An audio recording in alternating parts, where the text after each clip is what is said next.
the New Zealand Tech Podcast, brought to you by Gorilla Technology, proactive and strategic IT.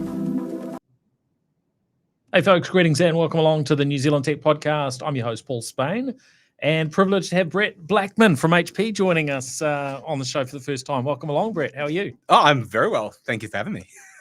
Now, especially because you're new to the show, but we'd like to do this anyway.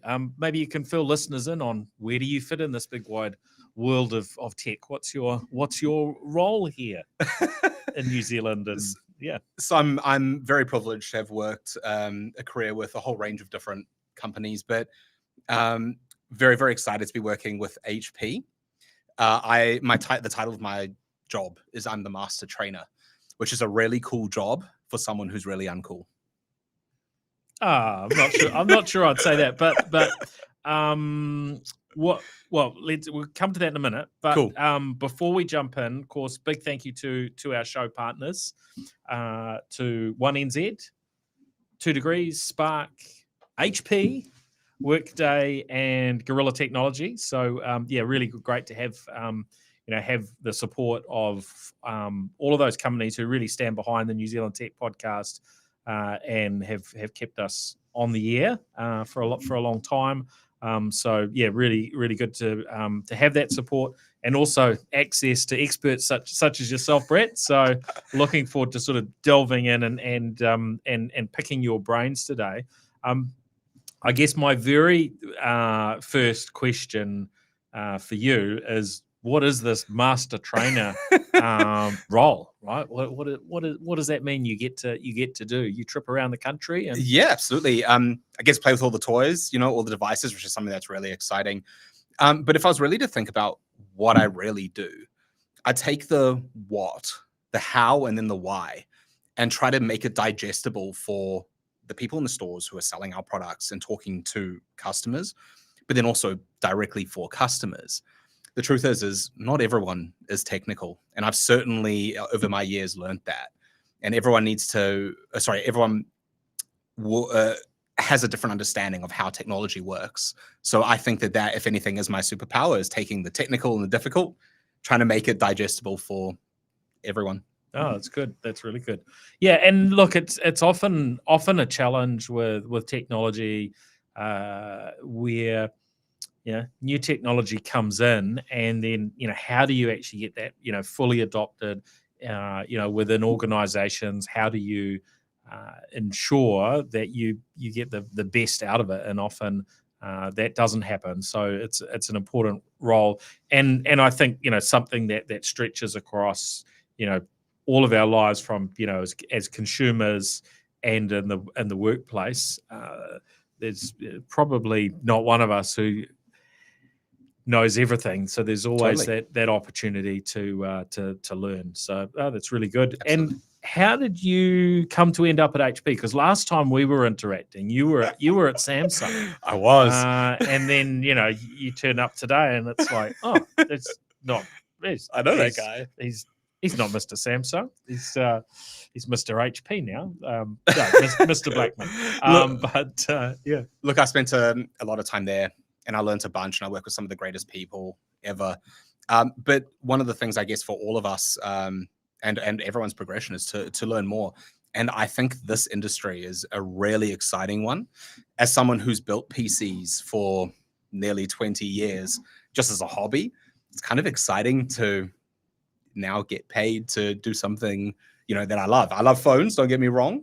I love all those things too, but I definitely love PCs as well. Yeah, nice. Well, there's been a lot going on in the HP world. Absolutely. And so just thinking around how we navigate this, there's a fair bit to jump through.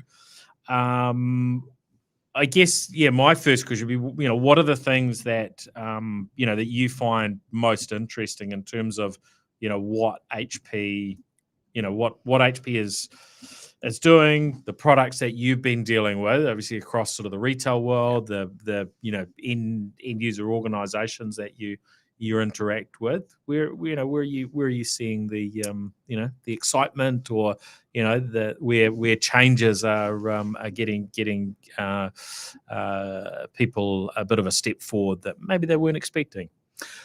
One of the things that has really excited me about working at HP is having the opportunity to work with some of our partners, the people who contribute hardware into our devices. You've got your CPU manufacturers, Intel and AMD, Qualcomm, your graphics card manufacturers, NVIDIA and AMD, and being able to utilize their technologies and to offer our customers stuff that they could realistically do on most laptops, but then also have an opportunity to add our own flavor of stuff to our HP devices. That has really excited me because I think the stuff that we add, the features that we add are generally quite a positive quality of life improvement for those particular categories. Yeah. Okay. So what would that look like? Because I guess we look at the different companies, the AMDs, Nvidia's, Intel, Qualcomm's, and so on. There are a range of companies. I guess they will sell to anyone, right? To a degree. But what makes that kind of interesting in terms of what you see HP's able to add? Well, they enable us. They give us the hardware. We put it into our devices, and it gives us the framework to be able to do more with it. So a great example of this would be at a consumer level, HP AI Companion. Now, look, realistically, on most devices these days, you can use Copilot or ChatGPT, and a lot of people are using those. It's actually about what else can we do in a similar vein that's unique to our products. So a great example of HP AI Companion, we have the ability on it to choose whether you want your stuff to be or your data to be offline or online. So you can actually lock it down. On top of that, though, the usability of it is absolutely amazing. So an example of this,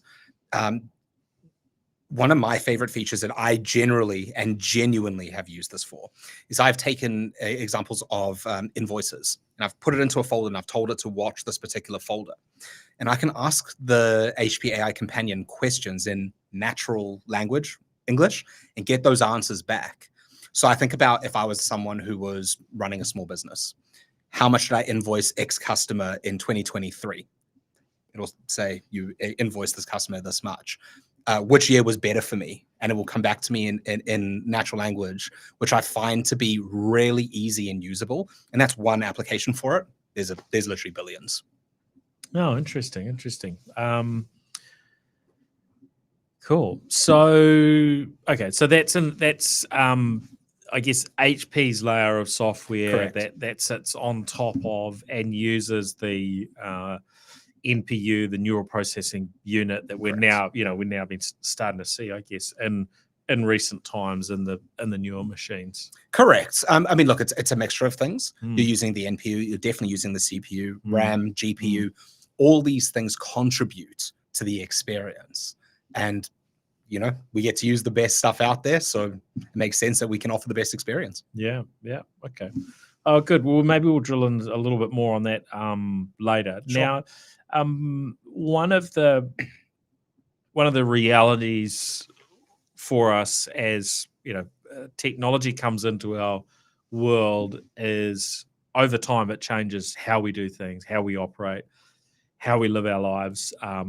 I saw something coming through from Google. Maybe it was yesterday, around the 20th anniversary of Google Maps, right? And there was this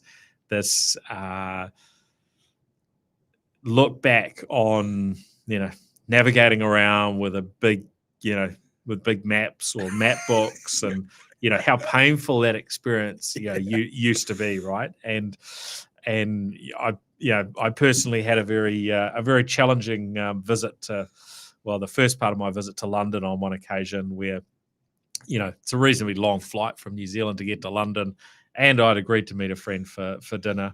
And anyway, I'm trying to navigate London streets, and of course, it's not like New York or American sort of cities where it's all lines. It's all circles out, and you can't read the street signs. Anyway, we didn't have the technology, and it was just, night and day difference to you go to London today. If you're in a vehicle, in an Uber or whatever, you can see where you need to go, and it's it's so different. But that was not the experience on that particular trip.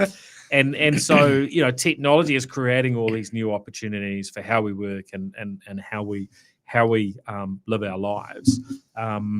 And I guess HP is part of that. So I'm kind of interested in terms of how does HP play into that world of helping shape the future of how we work, and how do you see that's even changed over the most recent years? Well, I mean, AI is really the buzzword right now, right? And everyone's integrating it in some ways, shapes, and forms. I think often when I'm experiencing technology for the first time, or talking about it with people, similar to you, I like to think about what I take for granted. What is this replacing?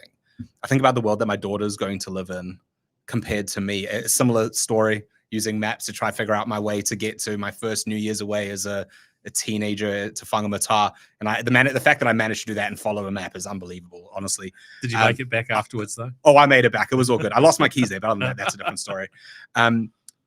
How I think HP is contributing to this, though, and trying to add something new, is we have such a wide range of products across a whole giant grouping of industries, right? So we do printers, we have gaming laptops and PCs, commercial devices, accessories, gaming accessories, and the integration of AI in those particular places are fixing problems that in some cases it's just like magic.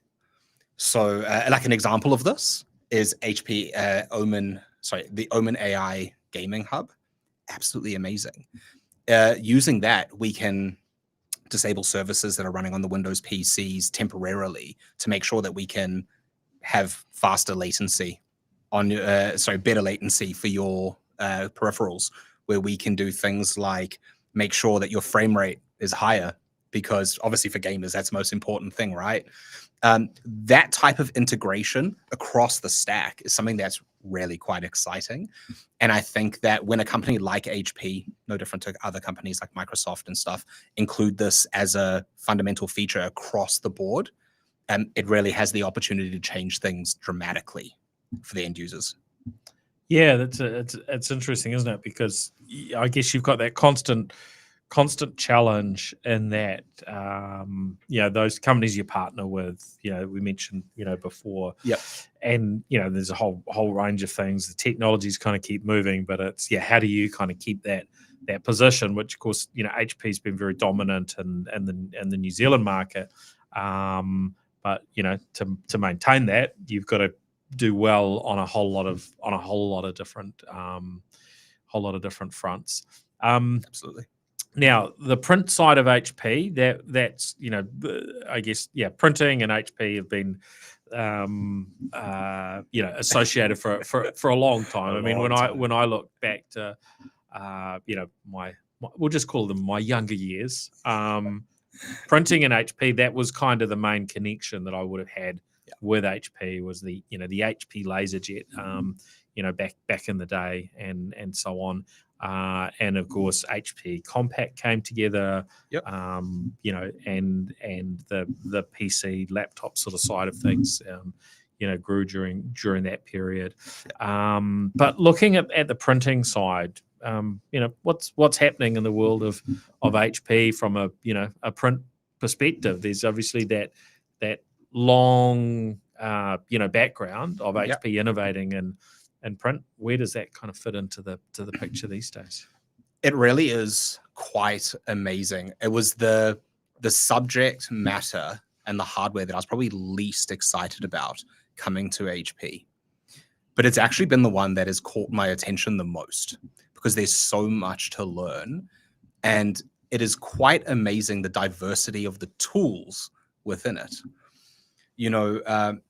With HP, we've got some amazing initiatives. For example, with print. So an example of this, our sustainability drive within HP. Have you heard of Instant Ink? Yeah. Yeah. So what an amazing service that is. And I mean, as a really interesting fact, I read the other day that we have recycled 1 billion cartridges. Right. So this is the model where you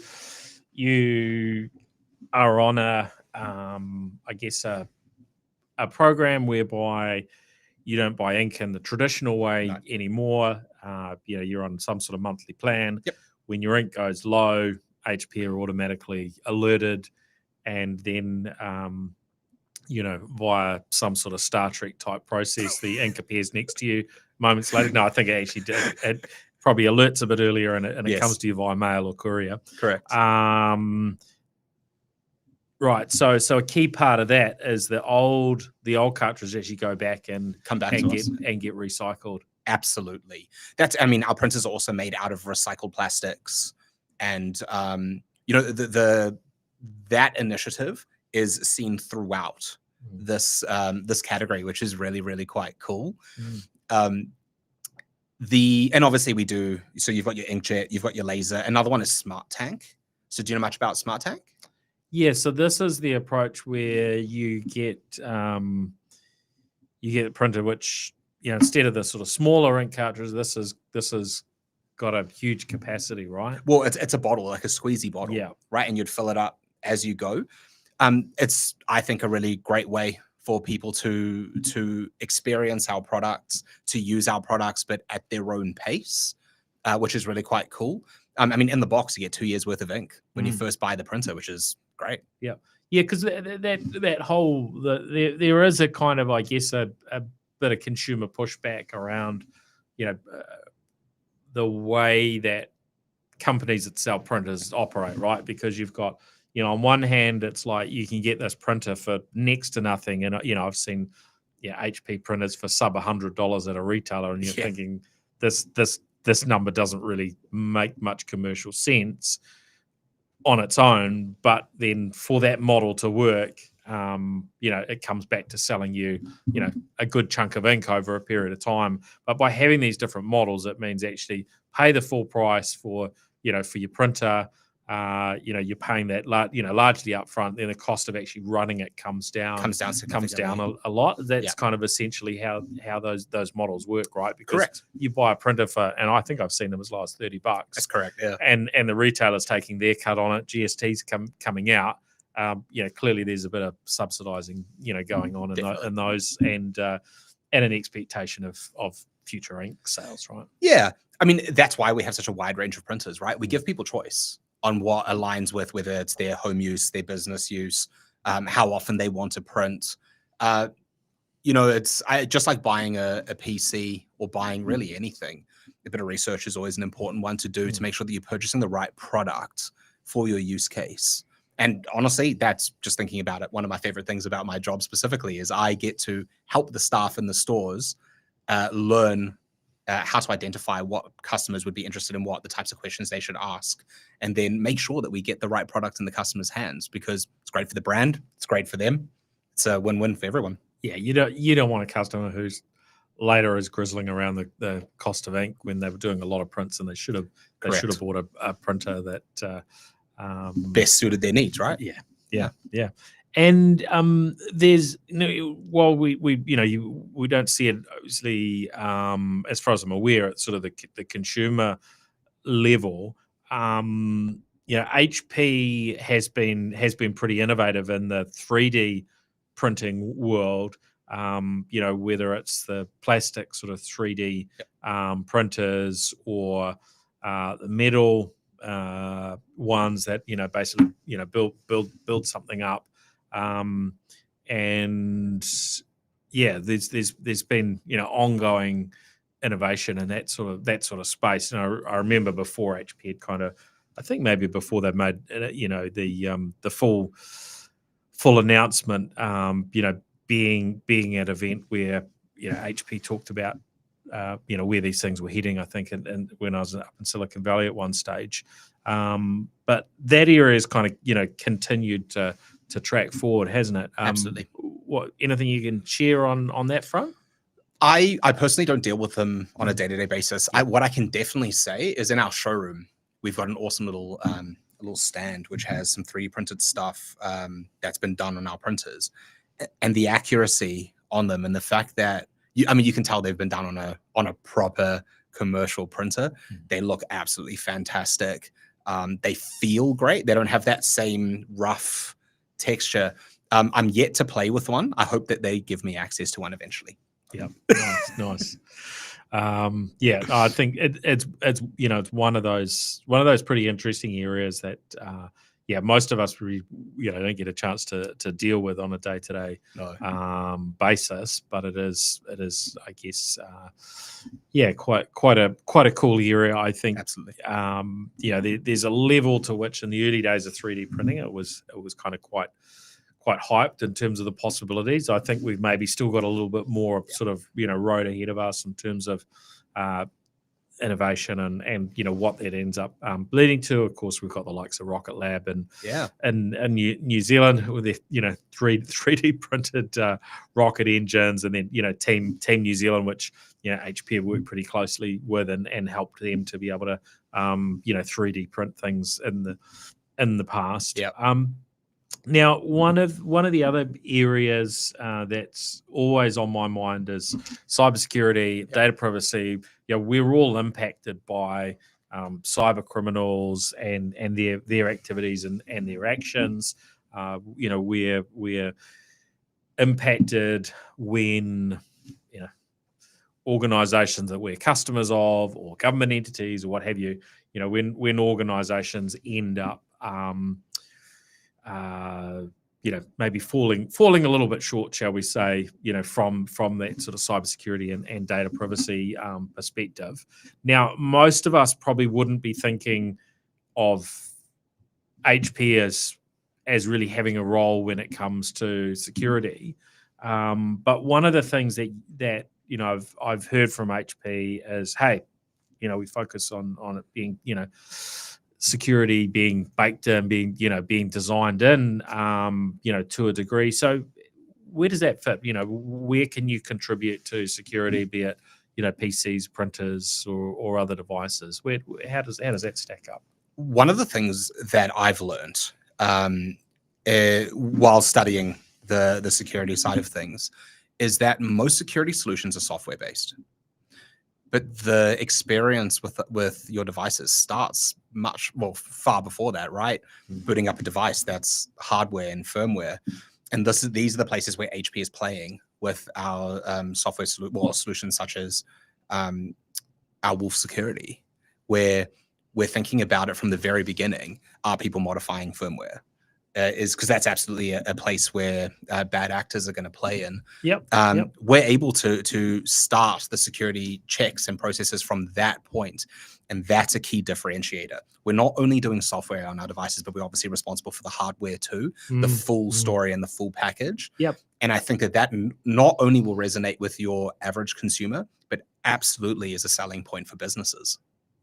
Right. So let's say, as a consumer, you go and you're buying say it's a laptop for your home use. Where would be the difference in terms of the risk for somebody buying that versus say buying another brand, and they've got whatever security software, be it what's baked in, an operating system level. What are the differences that would sort of compel someone to think, oh, HP are really a step further along? Does it displace other software and tools that people need, or how does that fit together? I think there's always a place for more when it comes to security. I do believe at some point you can hit too much, but one of the differentiators on our side that really should resonate for most people is just our brand name in that particular placement. We have an amazing brand that has existed for such a long time. We're known for making quality, and I'd like to think, and I genuinely believe, safe products across government use, across a whole range of different governments, right? And our stuff. So all that technology that starts off in the government space and in the really high technical stuff eventually does roll down, the people at a consumer level see the benefits of that. And I think that that's quite a big deal, personally. Now, I'd read that with HP Wolf security, that can be used on HP and non-HP machines. I mean, are you seeing organizations that are, mostly when I when I'm dealing with organizations, over time they will make differing sort of changes, and the technologies and the vendors that they use, it's not the same, forever necessarily.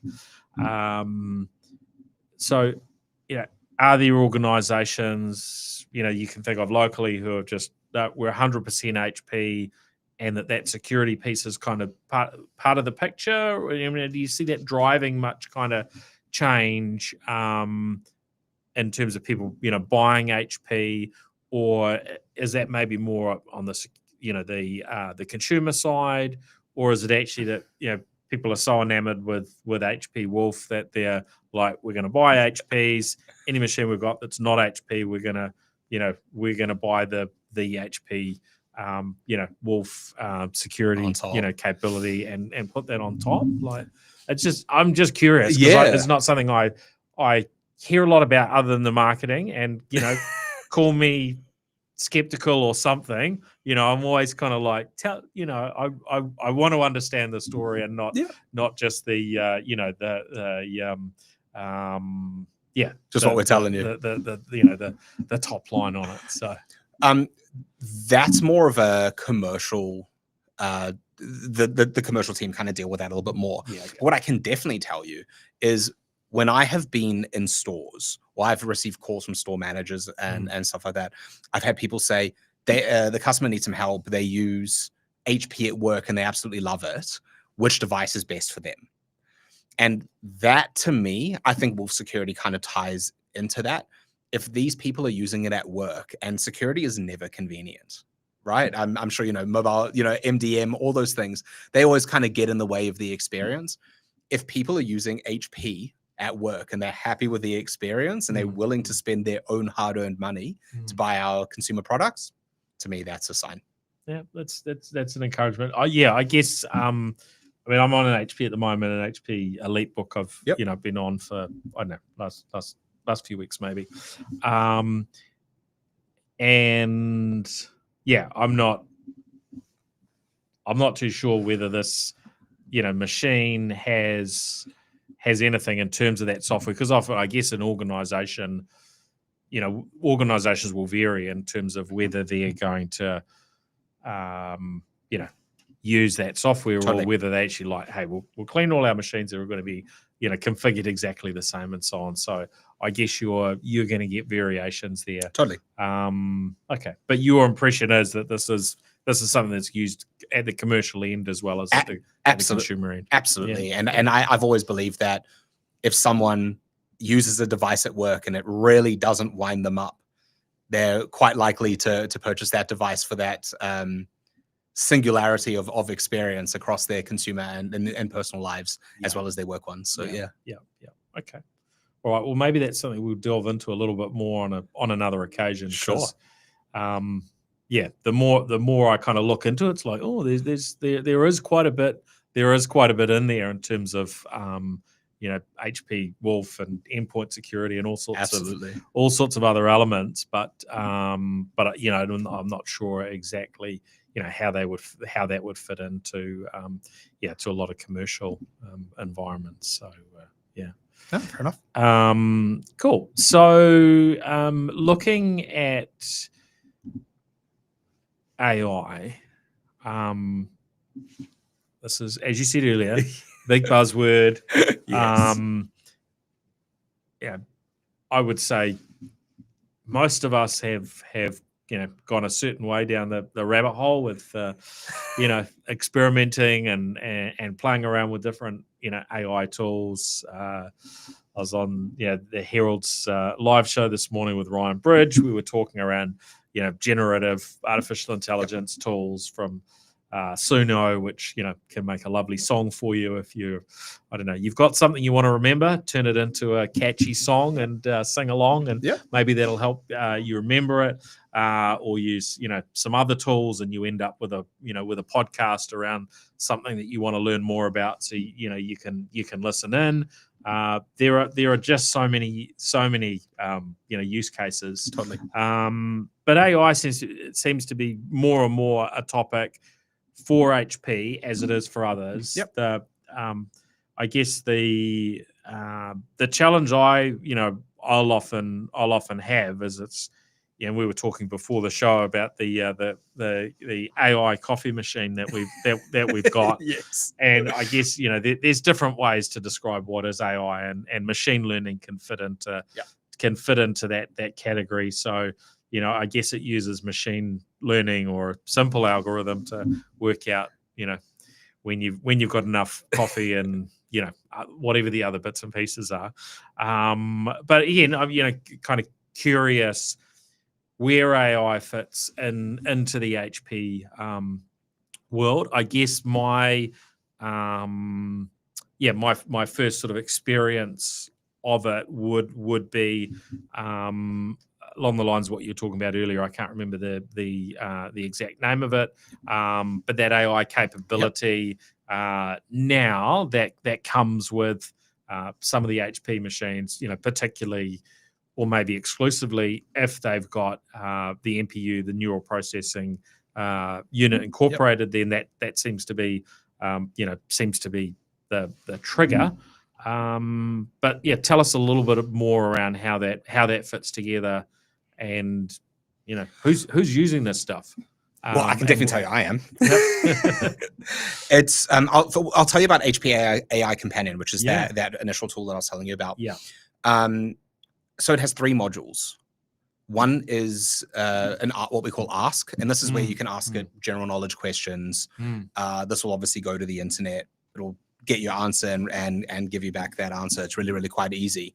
It's also got a really awesome snipping tool built into it. So you can actually snip something that's happening on your screen, and we'll use optical character recognition, OCR, or machine learning to try identify what that is, and then provide you some context to that particular image. Obviously, it depends on what information you're giving, what you're going to get back, but it works really well. The next one is Analyze, which is an awesome feature as well. So Analyze will look at the hardware that you've got there. It will tell you how much RAM you've got, your CPU cycles, all this different stuff, and help using AI optimize that to make sure you're getting the best battery life possible. It'll identify that you've maybe got something open that doesn't need to be open, and suggest that we shut that down or put it to sleep for now. Because that's one of the key things with laptops, right, is battery life. And the last one is the one that I spoke about before, which was to be able to go through documentation, tell it to watch particular folders, and to give you contextual information, which is honestly just genuinely like magic. Yeah, that side certainly interests me. And it's it's the reality that there's new iterations, new models coming through, whether it's ChatGPT, Copilot, Anthropic, Gemini, Grok, like all of these things just kind of keep coming at us. So where's that delineation between where you use those tools and where you might use HP AI companion? What are the scenarios like for you as someone that uses this and experiments with it a lot? Where does that really stand out for you as being, hey, the HP AI companion's spot on for this? For me, it's about having access to particular files or documentation I don't want going onto the internet.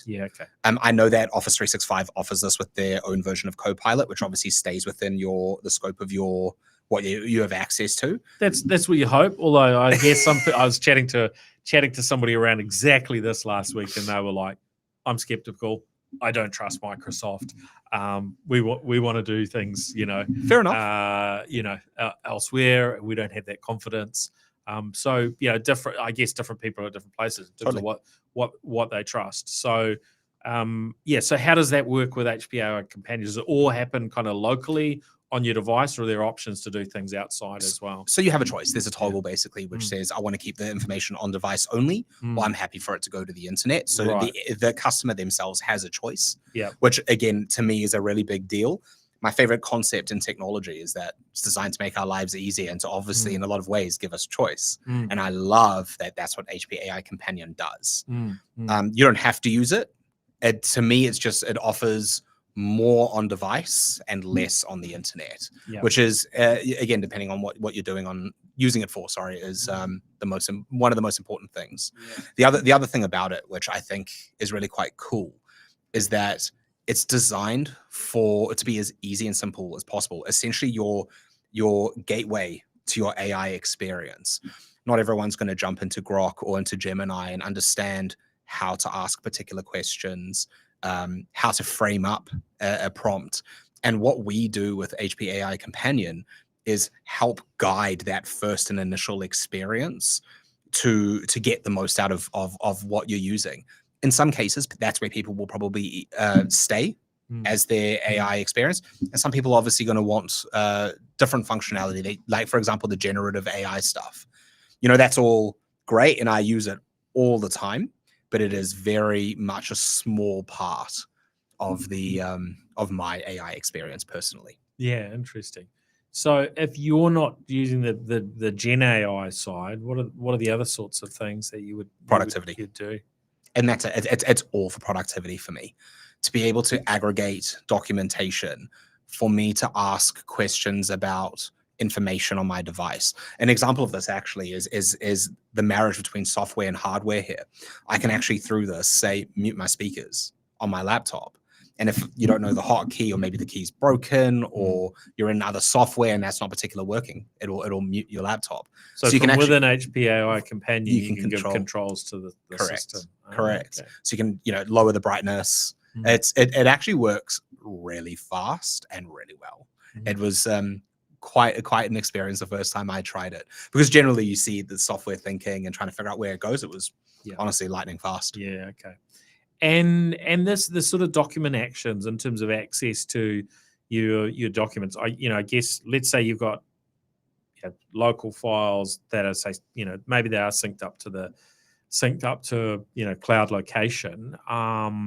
But if those are accessible and reachable within your kind of login on your device, so you can query and search for stuff amongst that, or can you get it to kind of collate information based on what's in those documents? What will it do? What are the kind of the limits? So my favorite thing about it is that it will only watch folders that you tell it to watch. Okay. It doesn't. Cool. It won't index your whole PC.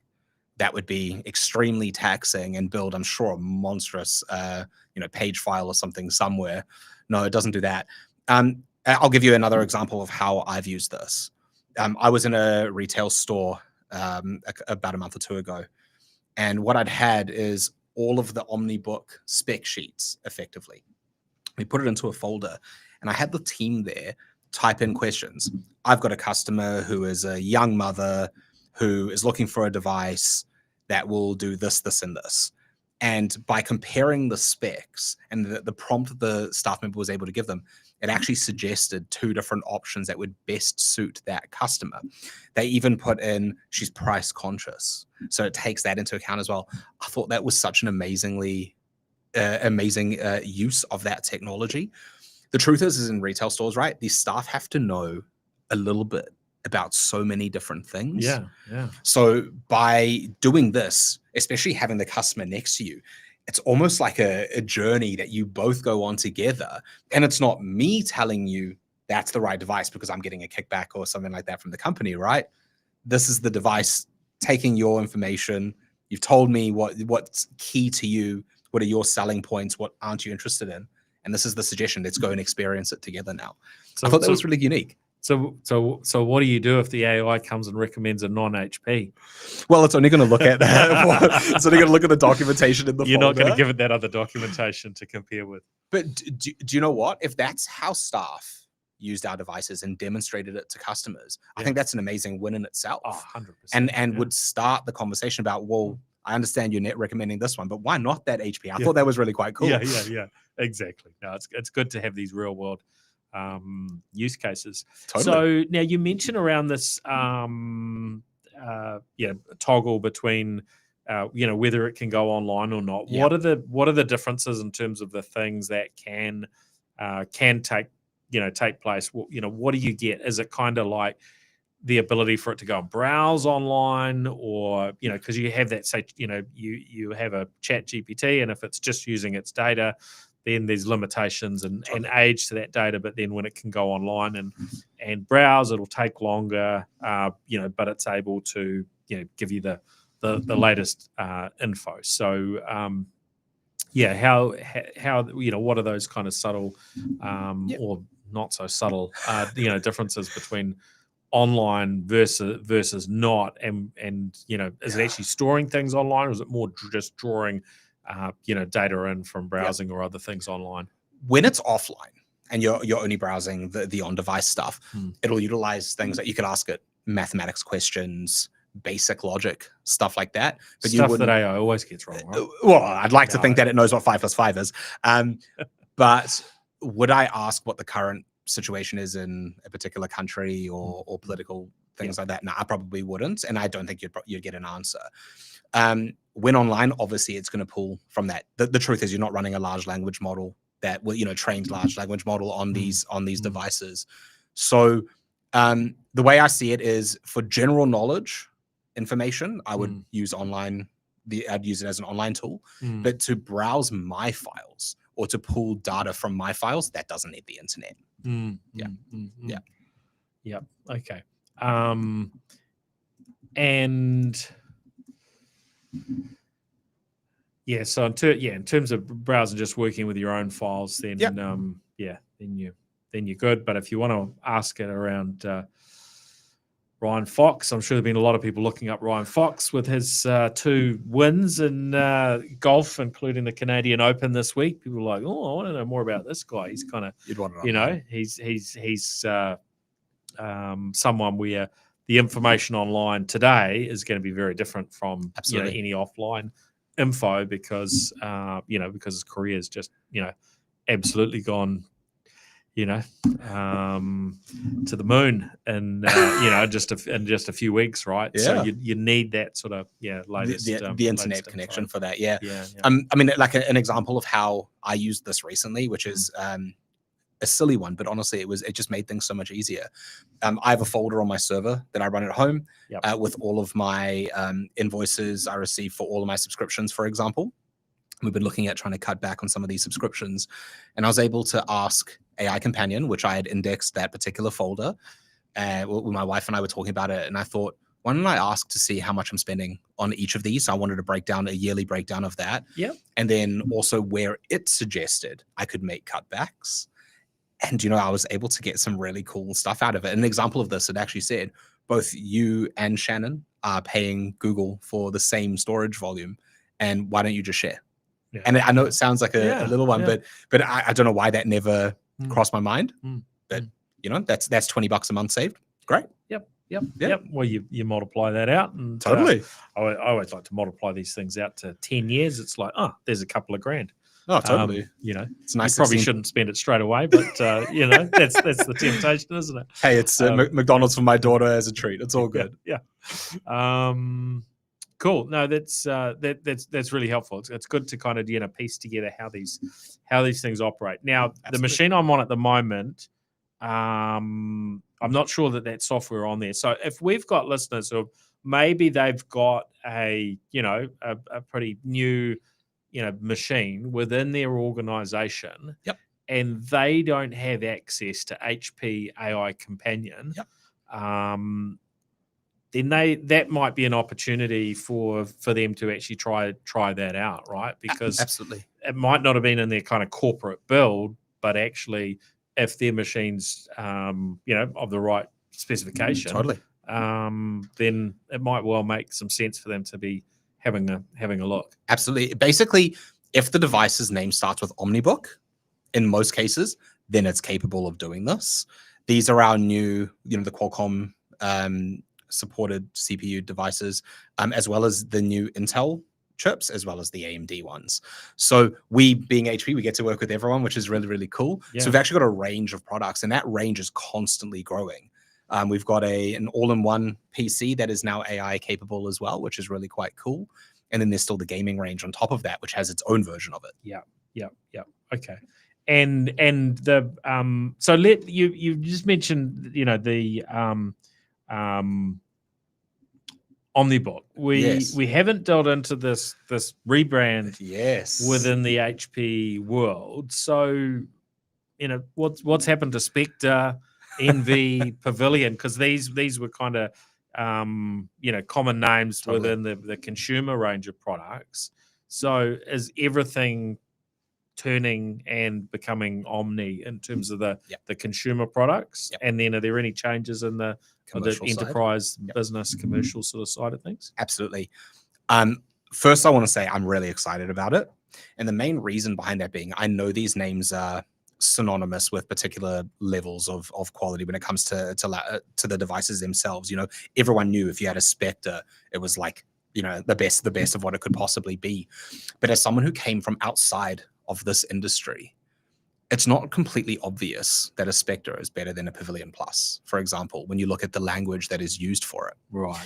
I think humans are inherently designed to know that 7 is generally a higher number than 3. And if the device has a 7 in it, it's most likely a higher tiered product at a different level. So this change to Omni is really quite cool. So Omni, obviously the word meaning all encompassing, all one for it. Omni Book for our laptops, Omni Desk for our desktop PCs, and then Omni Studio for our all-in-one devices. From there, that word Omni is across the board, but then you have 3, 5, and 7, X, and then Ultra. So it's really easy to understand. And I think of myself when I'm talking to a customer, for example, it's not that conversation of is this one better than that one, because the number will tell us that from the very beginning. In my experience of talking about this particular story to staff in stores, they're absolutely so excited about it because it really does simplify the stack. So on a consumer level, you'll see us being uneven numbers, 3, 5, 7. And at a commercial enterprise level, we use even numbers. Oh, okay. So it's really easy for people to understand and to see. And I'm all for simplifying this for everyone. So I'm truly very excited for this move. Right. Okay. So the commercial products will be even numbers with the Omni Omni name. So the other names that we're used to on the commercial basis, those are largely disappearing. Yeah, it's a process, right? It takes time. Yeah. It's actually taken, at least on the consumer side, it's been quite quick. So we now have Omni 3, 5, and 7, and X and Ultra out in the market. And when I joined HP last year, we had just Omnibook X. So things have moved very, very quickly. There are still Spectres and Pavilions and Pavilion Plus devices out still in the market. But as we continue this and new models come out, you'll see them all changing to Omni. Okay. So if the EliteBook I'm using was purchased, I don't know, if I purchase one in a year from now, it's not going to have EliteBook on it. On the commercial side, devices they stay current for a fair amount longer for obvious reasons, right? That's what businesses are looking for. Yeah. So at the consumer side, I think it's moving a bit quicker than the commercial, at least to the best of my knowledge. Yeah. And now the Omen and HyperX brands, where do they fit into the picture? And I know some listeners will already be across this, but it's just good to get a reset on what's happening in the world of HP. Look, I talk about productivity and all those other things, but the truth is while we empower people to be productive and to do their work on their devices and manage their lives, etc., the truth is we also still want to have a bit of fun. And this is really where those devices come in, Omen and HyperX. So Omen and Victus being our two gaming brands, Victus being the sub-gaming brand, they're just truly beautiful devices. I really like they have it that they have a gaming aesthetic, but at the same time, they're not over the top. So a great example of this would be a Transcend 14. It's got a beautiful OLED display. It's high refresh rate. It's got a dedicated graphics card, really powerful chip, tons of RAM. That kind of device would fit into a gamer's backpack in the same way that it would fit into a graphic designer's, who would utilize that same hardware, the same powerful hardware to do their tasks. And I love that we have that choice for people. There are some people that are going to want your stereotypical silver slate device. And there are people that want something that's maybe a little bit more fits their personality. And that's really where these devices come in. Yeah. Okay. Yeah. Okay. Yeah. Yep. And so what are the new things that are kind of, floating through from HP in terms of devices people might not be so familiar with? Cool. I guess there's Polycom became Poly, that's now part of HP as well, right? Yeah. So video conferencing and headsets and so on. So that's probably more on the commercial side, but then you've got things like microphones and other like gaming type microphones, or I don't know if any of them are officially podcasting type microphones, but there's kind of this broader range of products that we now can see from HP. Totally. Look, I think everyone who comes in and talks about the products that their brands sell always uses the specific word ecosystem, right? And your best experience is generally found within the same company's ecosystem. So a great example of this would be, we've got these beautiful gaming headphones called HyperX Cloud 3s. I absolutely love mine. They're metal, they're closed back, the microphone is great. One of my favorite features actually being the fact that it's got voice pass-through. So my voice comes into my ears as well. It was a huge problem in my house when I was playing games. At night, my wife used to open the door and yell at me, "You gotta wake the baby." None of that anymore, which is absolutely fantastic. But the little USB dongle that we use to connect to is now integrated into some of our Omen devices. So you no longer need to have a dongle sticking out of your laptop. Oh, right. It's one more thing to lose, right? Right. Yeah. And that ecosystem story is genuinely amazing. Our new Omen 16 Max, which is an absolute beast of a gaming laptop, can actually connect up to 3 devices. So you'd have your mouse, your headphones, and whatever else you wanted to have connected to it as well, to have the full mobile gaming hub wherever you are. It's quite amazing. Yeah. Okay. Yeah, that type of innovation is really quite cool. Yeah. Another one being that Omen 16 Max I was talking about. We've developed this great tech with Intel where the fans on a laptop, and I'm sure you've opened up a laptop in your time and you see how full of dust it can possibly get in there. The fans actually spin the other way to blow the dust out. Oh wow, that's cool. That's such a cool thing, and it's amazing that no one had thought about that before, right? Yeah, I thought that was really awesome. Yeah. Now you were kind of mentioning, having the dongle built in for mouse, keyboard sort of thing. One thing I remember, I'm just kind of curious because you're the fond of all knowledge on these things, is I remember some years back HP I think built in one of the Bluetooth tracker technologies, maybe it was Tile, into a laptop. Is that something that sort of stuck, to have kind of a Bluetooth tracker in a laptop? So if you ever left your laptop somewhere and you couldn't remember, or someone had wandered off with your laptop, did that technology kind of stick? It's definitely not in any of our current devices. Yeah, okay. I definitely see the application for it. I wonder how people would feel with that being in their work device and being worried about privacy and things like that. Yeah. So I'm not 100% sure that would be the most popular feature. Yeah, you definitely you'd need some sort of hardware way to be able to disable that, right? Physical way to turn that off, right? Which probably adds some complexity. So no, it was just one that kind of sprung to mind, and I was curious, as someone that has left devices behind in the past. I would never do it now. I've learned my lesson. I've never left anything behind. We only make certain mistakes once, right?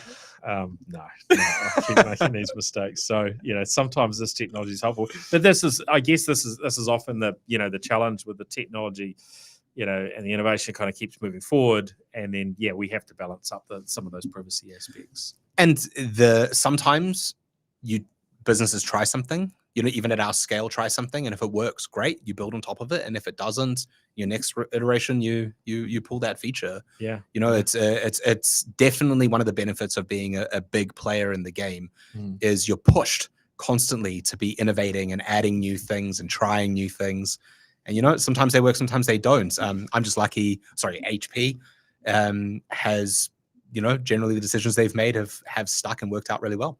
Yeah, no, it's good. Yeah, it's good to see that that ongoing experimentation and iteration, and not everything is a fit for the long term, but it's good to try them out. Yeah, that's great. I've been really, really good to have you on the show, Brett. Thank you. Yeah, thank you for making the effort to pop into the Podcast New Zealand studio and share a few insights on HP. Now, I'm sure there'll be other things in the future, some gaps we'll want to fill in, but that has been helpful. Anything front of mind that I should have asked you that we haven't delved into? Nothing that really stands out. I think we've had a really robust conversation, which has been quite fun.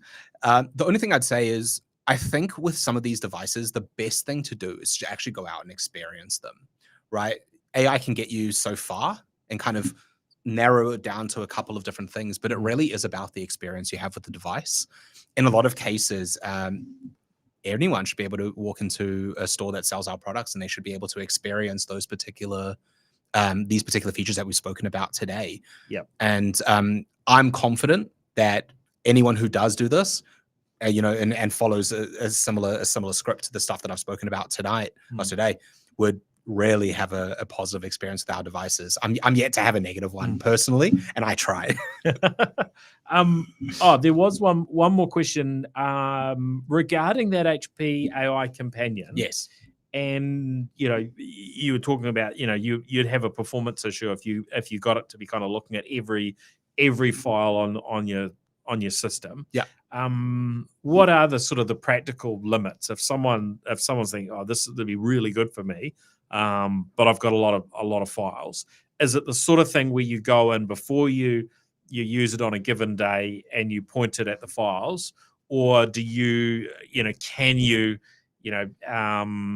give the AI kind of access to a reasonable scale of files? Like what's the way that actually would work in practice for someone that's thinking, look, I am really interested in the privacy benefits of having on-device AI rather than giving or relying on other options. And some of those, of course, have got some hefty subscriptions with them as well. Absolutely. Right? So if you want to use Microsoft Copilot and have access to all your files, then you've got over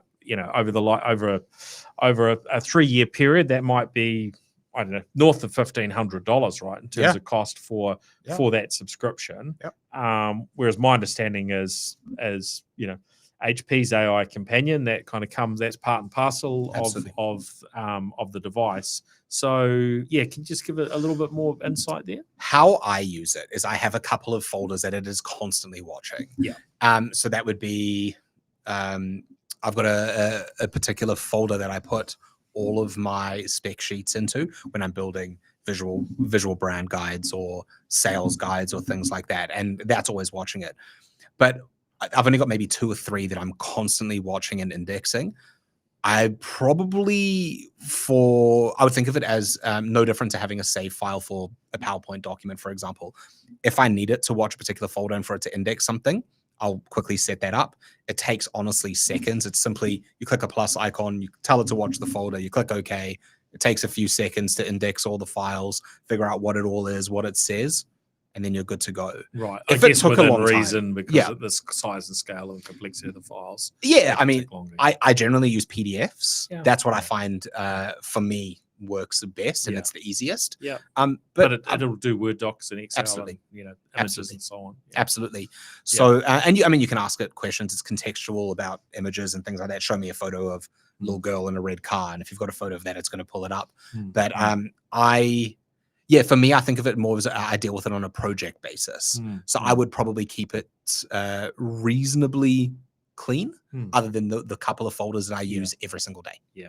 And is there any sort of agentic aspect to it where you can have it, on a daily basis or a particular, do something, or is it more it's an interactive type of thing that you more interactive, more interactive for that. But the key thing to take away about this is, so we're on essentially the new version of it. So the first version came out last year, about this time last year. The next version is just about to launch. It's constantly growing and changing and learning and getting new skills. And that's, again, the really exciting part. We're not trying to emulate exactly what everyone else is doing. I mean, you can jump onto the internet and open up ChatGPT or Copilot, and away you go. It's actually about making changes and adding functionality that is different to those guys. Sometimes similar, but different. And I think that's the really cool thing about it is it's like a brother or sister to that particular software. Okay, which is really quite cool. Yep, that's interesting. And it definitely operates across the consumer and the commercial side. So Absolutely. Everyone has that potential to access it if they're using an appropriate device. Yeah. Absolutely, as long as they've got the appropriate device. But again, the availability of this particular tool will grow as we launch new products. Yeah, good stuff. Well, thank you, Brett. Thank you. Been great to have you on the show. And of course, big thank you to our show partners, Gorilla Technology, HP, Spark, 2 Degrees, 1NZ, and Workday. So appreciate their support. So thank you, Brett. Thank you, and the HP team for that support. Really, really, really good to catch up again and delve into the world of HP. Thank you. Now, for folks that are kind of curious around what's happening HP locally, what's the best the best way to sort of stay current on things like what we've been talking about from an AI perspective or other perspectives. We have some amazing moves on the social media side of things. We've partnered with some great creators that have been doing some awesome stuff. But for people to go and check out the products in their retail stores is going to be your best opportunity, at least to experience the products. We also, not to plug anything specific, but we have an HP branded experience center, which is available inside of the PB Tech in Westgate, which is its own little section. You can come see HP in it's kind of like, for lack of a better term, going to the zoo and seeing the animal almost going to Africa. I was lucky enough to do that, go to Africa and see the elephants in there, in the place where they belong. It's a similar thing with HP. You're able to go check us in our natural environment. Habitat. Okay. Very interesting. Okay, well, thanks again, and thanks everyone for listening in. Of course, if you've been watching the live stream video, encourage you to follow or subscribe to New Zealand Tech Podcast on your favorite audio app, be that a Spotify, YouTube Music, Apple Podcasts, etc. Whatever your favorite app is there. And of course, you've been listening to the audio, which it tends to be most of our audience. Then do come and look for us on sort of your video app, and then you can kind of you get a little bit more, and with the live streams you get an earlier access to the show before the audio podcast is edited up and published. So well worth checking that out. Also, I should mention New Zealand Business Podcast, some really great tech content across there on NZ Business Podcast. So if you're not keeping up to date with those episodes, that's well worth a listen to. Thanks, everyone. We'll catch you again next week. And thank you, Brett. Thank you. Cheers. The New Zealand Tech Podcast, brought to you by Gorilla Technology, proactive and strategic IT.